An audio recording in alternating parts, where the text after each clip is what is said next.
She was shaking when she whispered, "May I stay? He's following me." The single father almost shut the door, until he saw a shadow move behind the glass that wasn't his. If you love dark twists, emotional suspense, and stories that keep you awake at 2 a.m., make sure you subscribe now, because what starts as a knock on a quiet suburban door turns into a nightmare no one saw coming. This is not just a story. It's a warning. The knock came at 9:47 p.m., soft at first, almost apologetic, the kind of knock that sounded unsure whether it deserved to interrupt someone else's life, and Daniel Harper almost ignored it because everything about that night had already been carefully controlled. The dishes stacked, the lights dimmed, the TV volume low so his 6-year-old son Noah could sleep through the storm tapping against the windows, and Daniel had learned, in the 3 years since his wife's death, that control was the only thing standing between peace and chaos. He didn't answer immediately, because no one ever came this late in Maple Grove, not unless something was wrong, and when the knock came again, sharper this time, edged with urgency, Daniel felt irritation rise before concern, because single fathers didn't have the luxury of curiosity.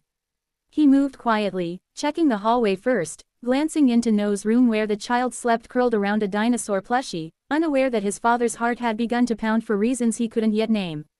When Daniel reached the front door, he didn't open it. He did what any cautious man would do and leaned toward the frosted glass, squinting, trying to make out a shape through the rain-streaked blur, and that was when he heard her voice, thin and trembling, barely loud enough to cut through the storm. "Please," she said, "may I stay? He's following me." Daniel exhaled through his nose, annoyance flaring, because it sounded rehearsed, like the start of a scam or a mistake or someone else's drama spilling into his carefully fenced world, and he answered through the door instead of opening it.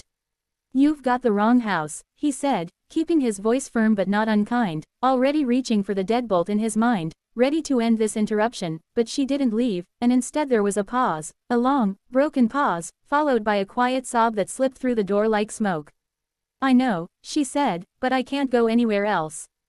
Daniel hesitated then, because desperation was hard to fake, and when he finally cracked the door open just enough to see her, rain spilled onto the threshold and with it came a woman who looked like she'd run through the night itself, her hair plastered to her face, her coat too thin for the cold, her eyes wide and darting over his shoulder as if the walls behind him were made of glass.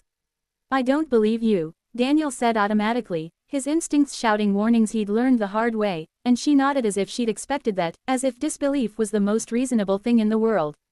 "You don't have to," she whispered, "just let me stand inside for 1 minute. 1 minute, and if I'm lying, I'll leave."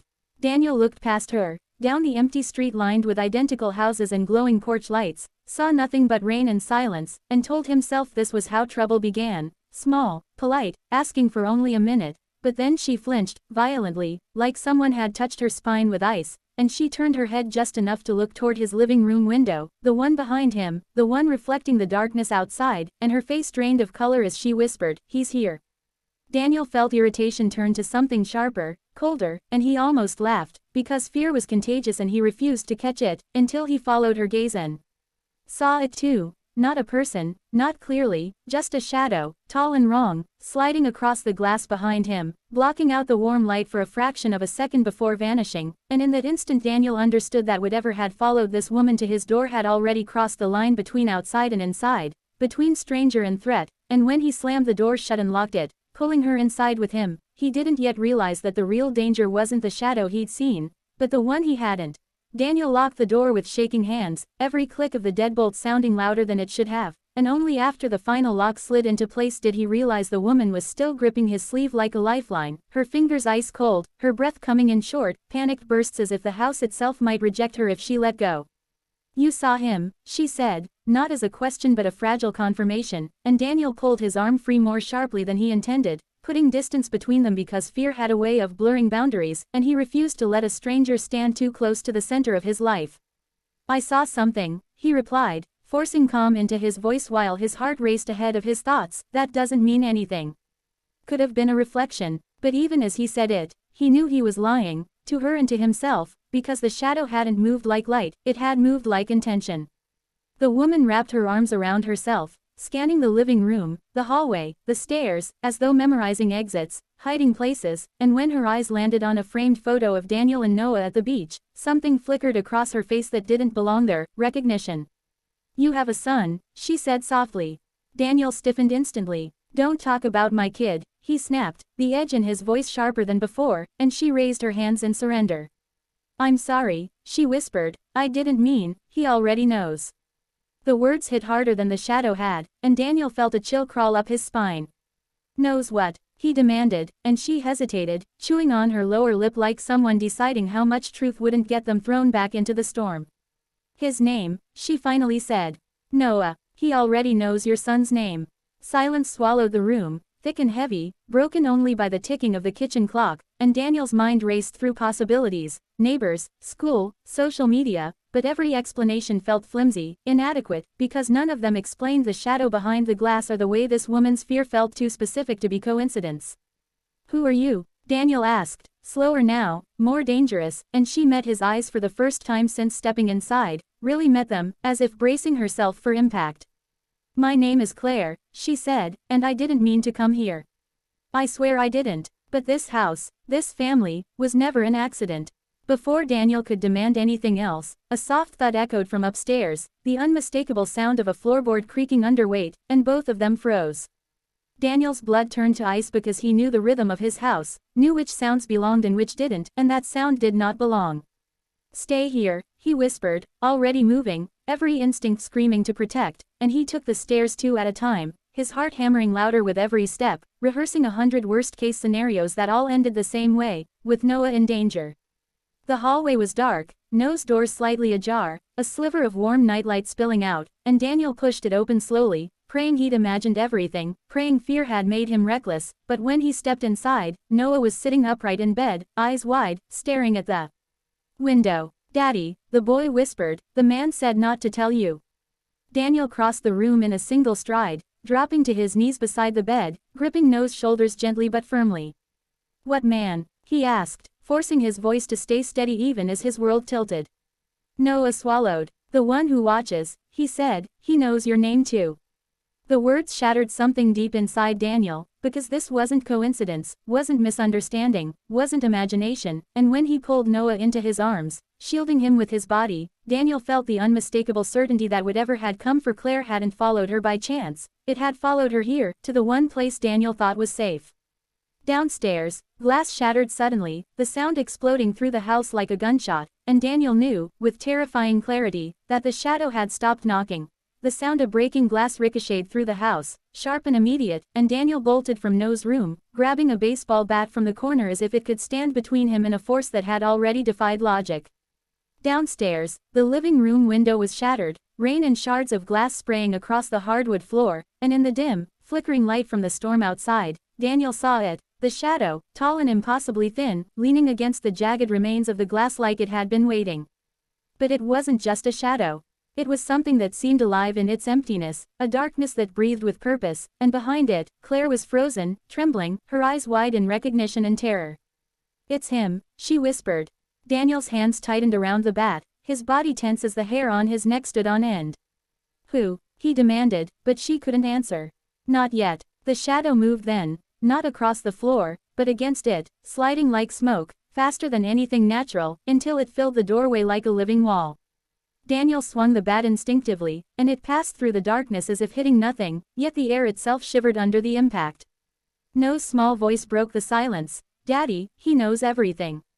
Daniel froze. Everything, he said, heart hammering. And then Claire spoke the words that made him stumble backward in disbelief. It knows your wife, she said, voice shaking, it knows why she died, and it knows you. Daniel's mind flashed back 3 years, to the accident that had taken his wife, a car crash he hadn't been able to prevent, though he had always blamed himself, and to the unusual cases he'd handled as a young doctor, the kind of secrets he had buried in files no one should ever see. And suddenly, the pieces clicked into place. This wasn't random. This was punishment. This was revenge. Who sent it? Daniel demanded, raising his voice, fear and fury entwined. Claire shook her head. It's not a person, she said. Not anymore. It's something she touched. Someone she trusted. A curse, a shadow born from greed and death. I thought I could outrun it, hide from it, but it's tied to you now. To your family, your son. Daniel's pulse spiked. Noah had slid from the bed to hide behind him, tiny fists gripping the hem of his shirt, and Daniel felt a protective rage unlike anything he'd ever known. I won't let it take him, he said. But the shadow didn't move. Instead, it whispered, though not in sound, but in thought, in understanding, as if the darkness itself had access to their minds. He is mine, she is mine, you cannot stop what has been marked. Daniel felt the words cut through him like knives, because he understood then that this was a being that didn't negotiate, didn't bargain, didn't fear death or steal. It only took. Then, something unexpected happened. Claire stepped forward, tears mingling with rain on her face. It doesn't have to win, she said, voice trembling but firm. Daniel looked at her, confused.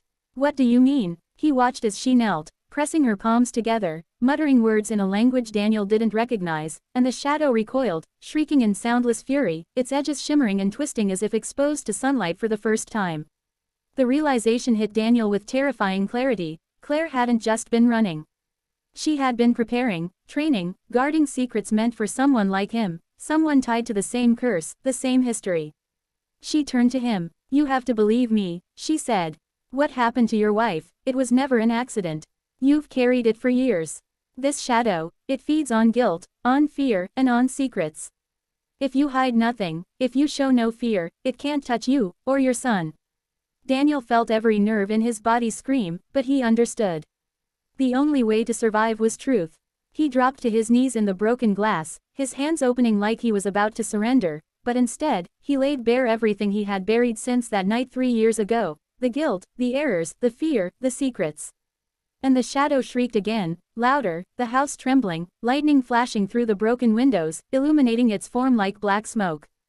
Then, slowly, almost imperceptibly, it began to shrink, receding back into the corners and shadows of the house, as though the truth and courage had pulled its power away. Claire collapsed to the floor, exhausted but alive. Noah ran to Daniel, wrapping his small arms around his father, whispering, "You did it, Daddy." Daniel hugged him tightly, understanding finally that survival wasn't about locks or steel or fear, it was about facing the darkness head-on, without lies, without secrets. Outside, the storm raged, but inside the house, for the first time in years, there was quiet, fragile and real. And Daniel knew one thing above all. The shadow might return, and the world might never be safe, but together, they had survived the night that should have broken them.